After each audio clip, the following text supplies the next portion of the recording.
State of the Union addresses can be a type of partisan Pilates for some. For others, it can be a direct ticket to becoming an internet meme. Behind many of these reactions is a careful calculation, and we break it down. You won't find many Democrats jumping out of their seats for President Trump. Senator Joe Manchin of West Virginia is the exception.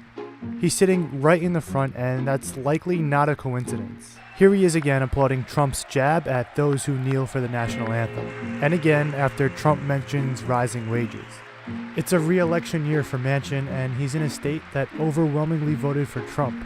Now he's apparently showing support for a president from the opposing party.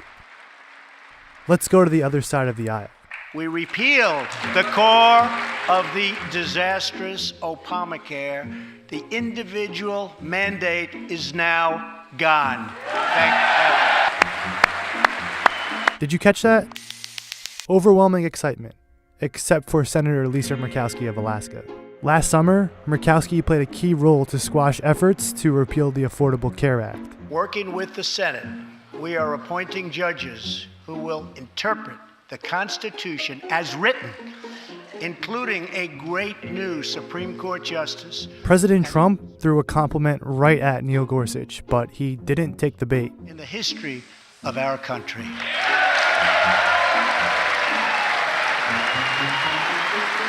Did you notice who stood? Senator Joe Manchin.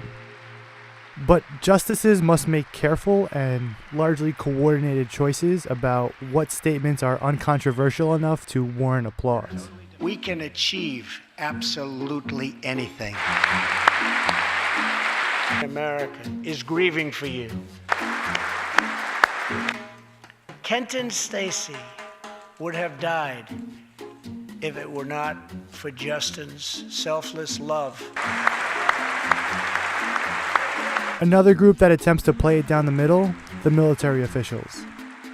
Like the justices, they must decide what is partisan platitude and what is not. And I will not stop until our veterans are properly taken care of, which has been my promise to them from the very beginning of this great journey.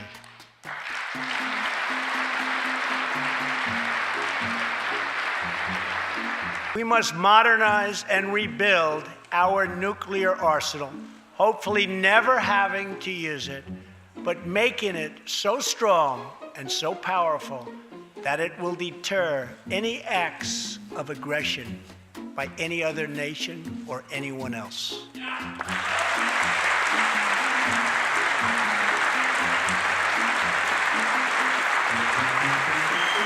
Watch as they hesitate.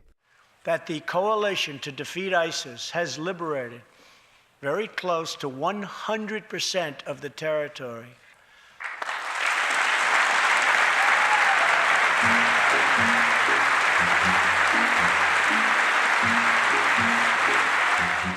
To clap or not to clap?